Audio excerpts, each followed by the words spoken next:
So, hello student to the foundation of classical electrodynamics course.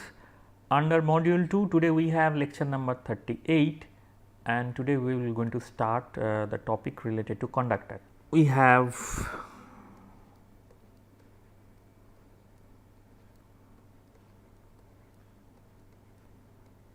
class number 38 and our topic here is conductor, but before understanding conductor, let us quickly recap few things that you already know. And the first thing is the equipotential surface.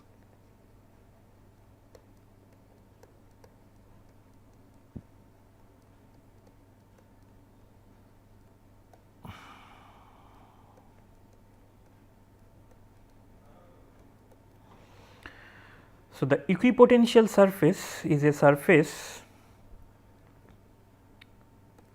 So, an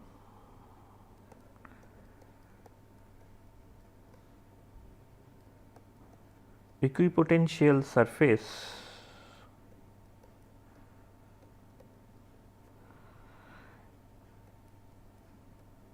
is a mathematically locus of points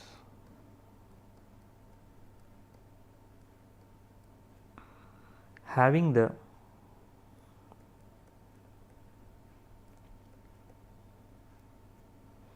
same potential.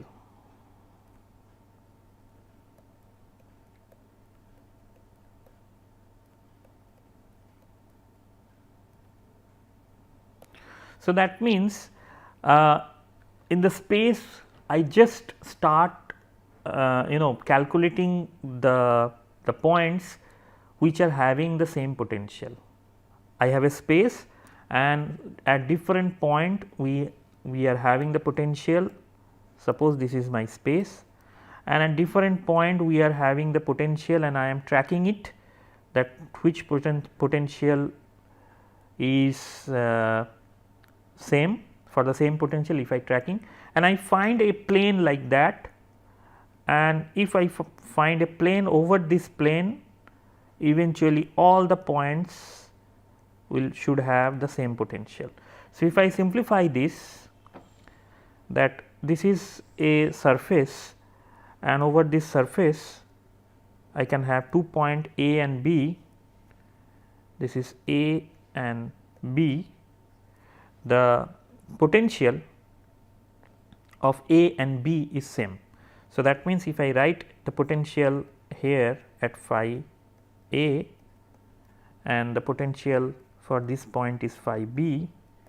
So, I should have phi A is equal to phi B. The potential is same not only on this point, all the points over the surface. So, this surface is called the equipotential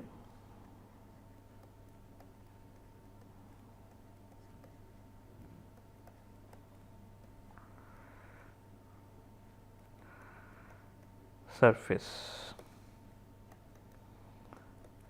Okay. Now, if we move the charge particle from a point A to point B, since it is equipotential surface, so we should not do any work. So, if I move a charge particle say from here to here, say charge particle q, if I move from here to here over this equipotential surface, so no work will be done.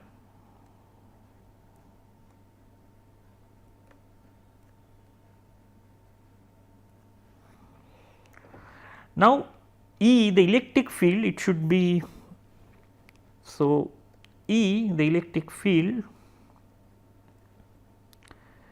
is always perpendicular to the equipotential surface.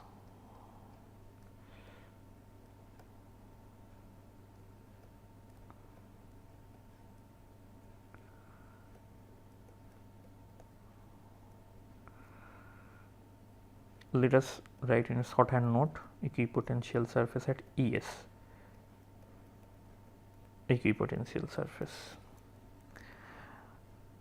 So, I know that Why it is that? Because E is equal to, in general it is minus of gradient of phi.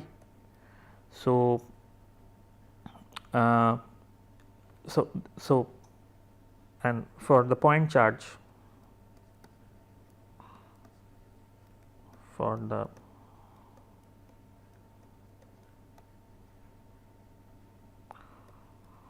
point charge, what we have, phi r is equal to q divided by 4 pi epsilon 0 r, right. So,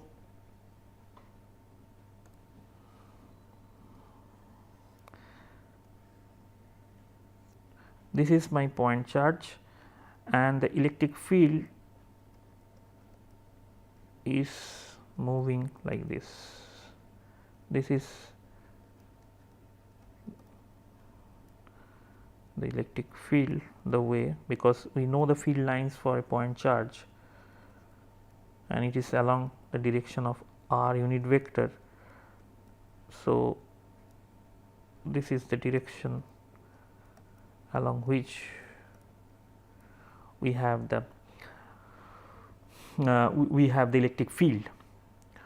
So, this cell, whatever the cell I am drawing here, is containing the equipotential surface. If you have a circular cylindrical the spherical cell over this entire region, then that basically this concentric, all the concentric spherical cells are equipotential surface. So, concentric spherical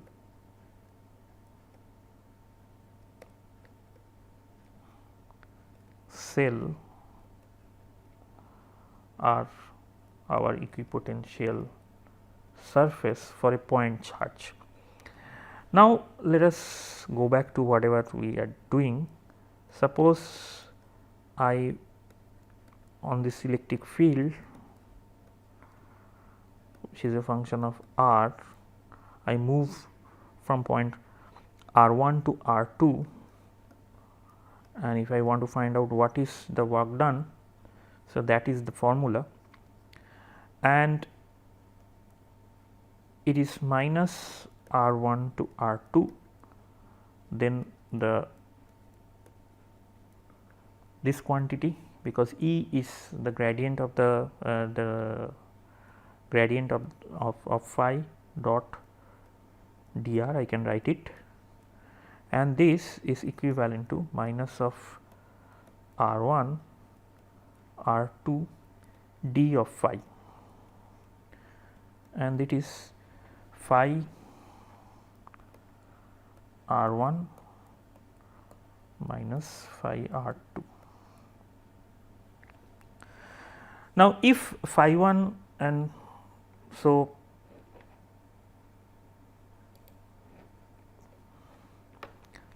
if phi r1 and phi r2 are same, that means if I am moving over a potential equipotential surface,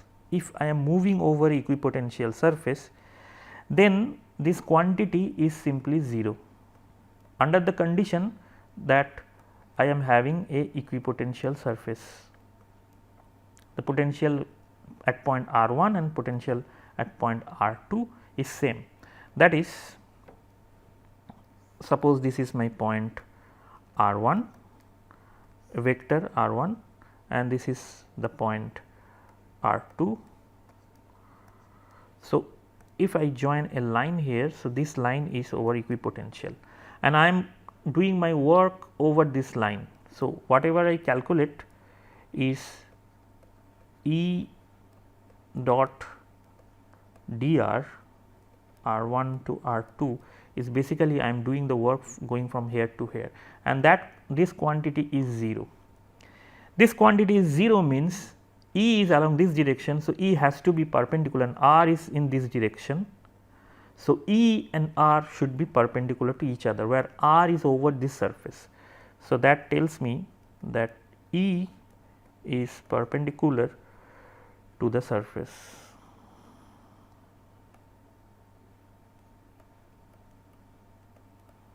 Which is equipotential, by the way.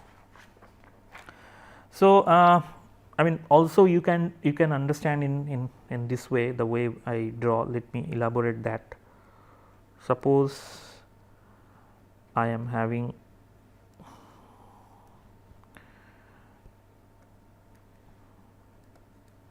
a coordinate system and I am having a surface equipotential surface here phi and another surface here, say phi plus d phi. This is the value over this surface, and I have a point here A and another point here, say B, with a small increment from here to here. It is, say, delta x, and my E is going along this direction.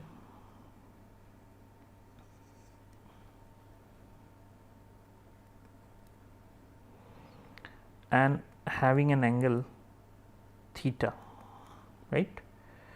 So, so two equipotentials. This is one equipotential surface. This is equipotential surface 1, and this is equipotential surface 2. E is along this. So, the potential value here is phi, and at dx distance I have a potential, different potential, but still it is producing equipotential surface over this line. So, now if I want to calculate the work done,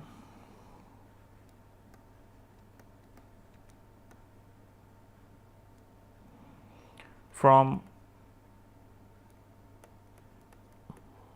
A to B, then that work done I can calculate as the amount of change of the equipotential surface, because this is the potential, the change of potential, which is simply d phi, right. Now, the work done by the electric field,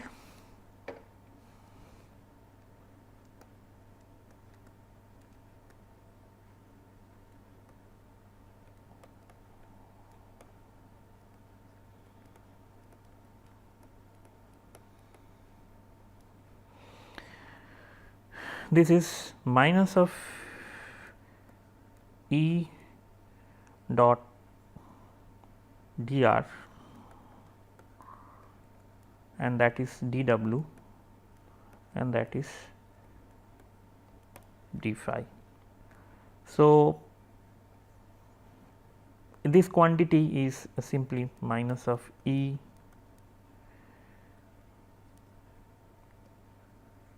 cos theta and dx, taking the component, because this angle is theta along x axis. If I take the component,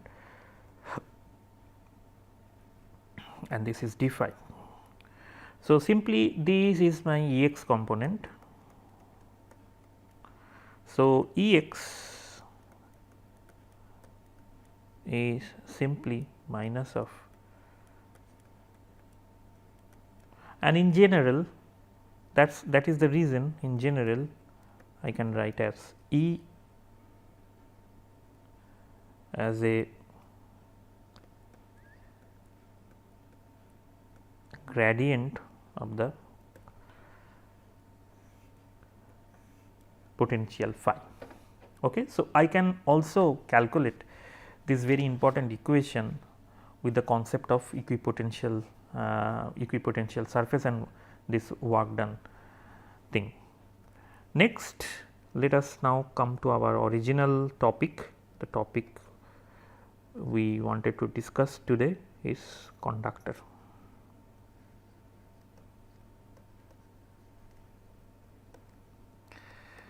Well, in general, the conductor is a system, where we have plenty of free electrons. So, pictorially, if I want to understand that, suppose I have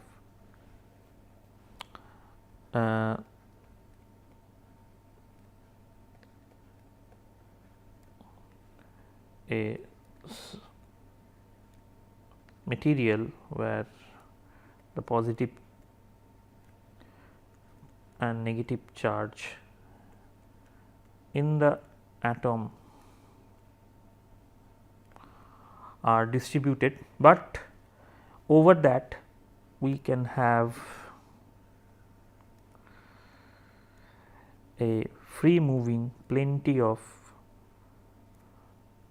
free charges in the form of electron. So, these electrons are called free electron.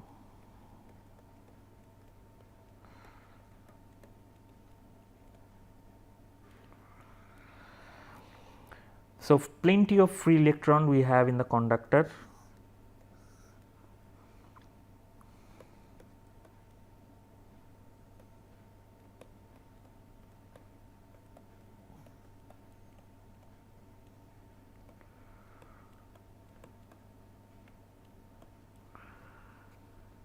Plenty of free electrons are there which is moving. Now, a few properties, once you know that what is conductor roughly, not the definition, I just say that if plenty of electrons are there we normally call it, but there are a few properties. So, electric field, the first thing is that the electric field inside a conductor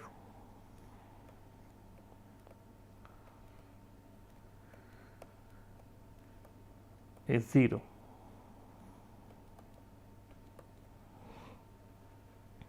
So, one can understand this. Suppose we have a conductor like this, and if we have an electric field outside, say E 0, then I can always, I mean, since there are free electrons, they can arrange inside the conductor in this way.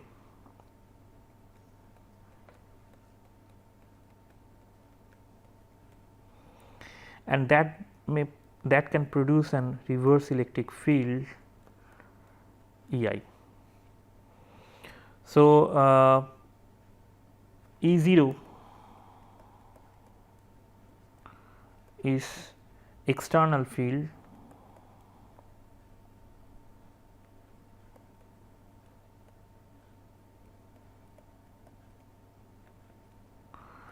and E I is induced field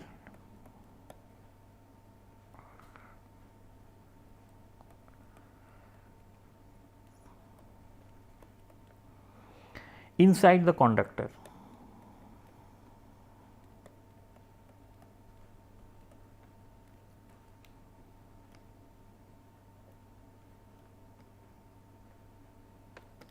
So, that induced field basically nullify whatever the external field you have.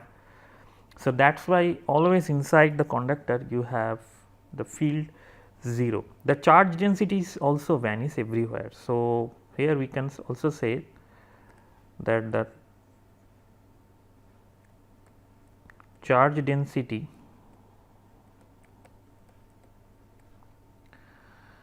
vanishes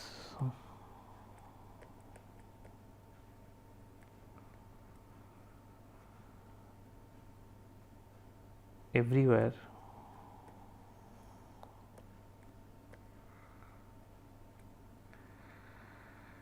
inside the volume V, because what happened that when we have a conductor, all the electrons will be accumulated in the surface. So, inside the volume there should not be any charge density. So, the charge density vanishes everywhere inside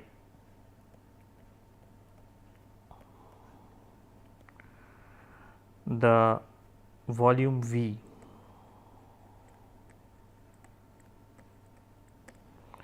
So, that means E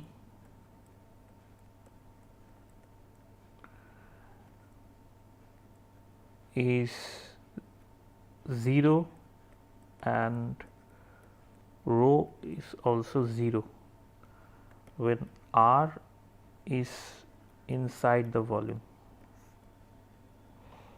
Okay. Okay. So, the next thing is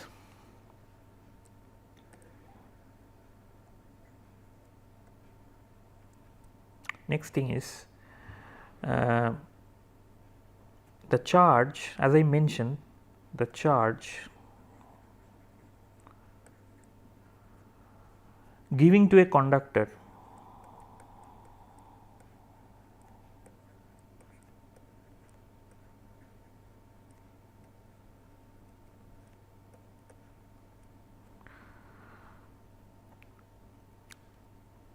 resides on its outer surface.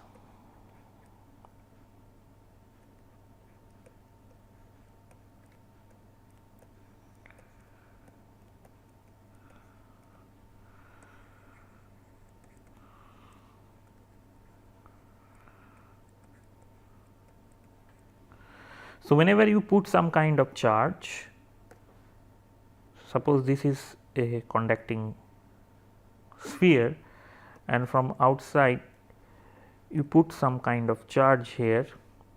So, this charge, say it is a plus charge, will reside over the outer surface like this. Okay, it is distributed over the outer surface.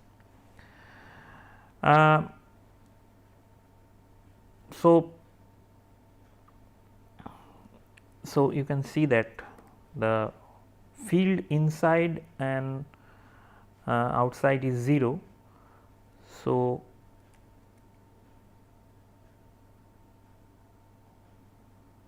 the total field, okay. So, okay, this is fine. I do not need to do anything here because this is the point I wanted to make. Okay. Next, third point,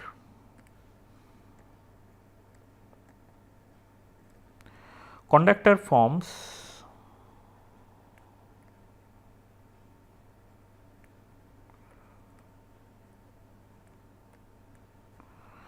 an equipotential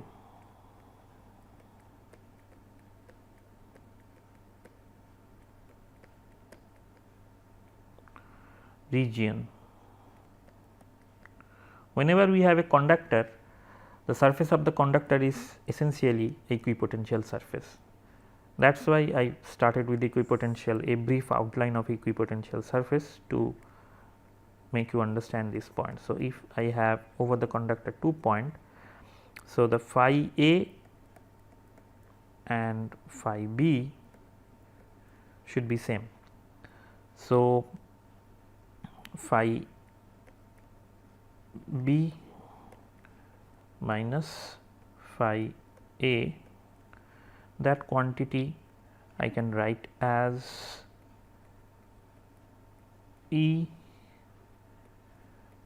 dot dr from A to B, and that basically gives me 0, and it is true because E is 0, because E is 0, because we know that there is no electric field in the conductor. So, E vanishes, and that makes the surface of the conductor as equipotential surface. Next, these points I already mentioned. The electric field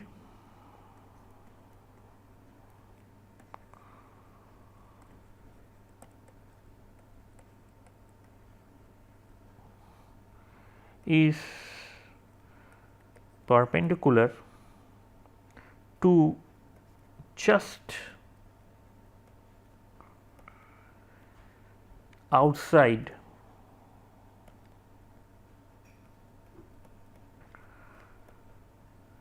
the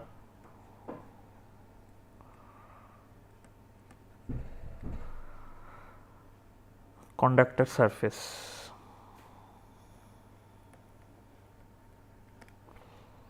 So, suppose I am having a conductor like this. So, the electric field just outside here, because the charge are in the conductor, the charge are located resides on the surface. So, that produces some electric field. So, that electric field just above the surface is perpendicular, and it has to be, because we know that the electric field is perpendicular to a conducting. Here E is 0, mind it, inside, but I am talking about just outside the region. What is the electric field? That is you know, that electric field is perpendicular. Now, if I calculate the strength of the electric field, that so the strength of the electric field, if I calculate, so suppose I have a conducting sphere here and the charges are here very near to the surface or exactly over the surface, like this, distributed. And if I want to find out what is the electric field just above this region, I can use our old Gaussian law. So, I can have a Gaussian surface here like this. I can prepare a Gaussian surface where electric field is along this direction and the surface is delta S.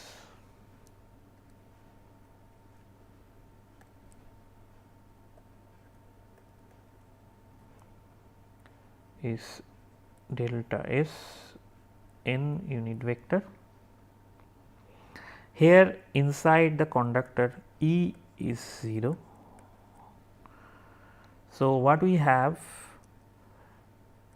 the law is closed integral E dot ds should be equal to, in this case is should be equal to the just electric field outside dot the area delta S plus 0, because inside there is no electric field, and that quantity should be charge enclosed divided by epsilon 0. That means sigma delta S, that is the charge, divided by epsilon 0, sigma being the surface charge density. So, whatever the charge it is enclosing is here in this region,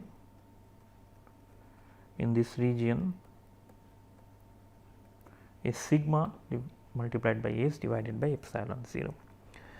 So, E simply comes out to be, from here, from this equation, E dot ds, E is perpendicular, size E dot ds is simply E delta S, it is equal to sigma delta S divided by epsilon 0.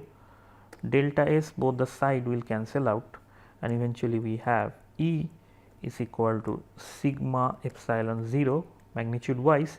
And if I want to write the unit vector, if I write in terms of vector, then it should be where n is either when n is the direction of the surface, n is a unit vector of this surface which is perpendicular to the surface. So, okay. So, these are the few properties I just try to discuss, because there are other properties also. Maybe in the next class we will discuss those properties. Today I do not have much time to discuss more. So, overall in today's discussion we try to understand the few basic properties of the conductor, and in the next class I should discuss more about the conductor and how the induced charges are there. If we have a hole inside the conductor, what should be the electric field there, this kind of problems, and also the equipotential surface and etc. So, with that note I would like to conclude my class here. So, thank you for your attention and see you in the next class.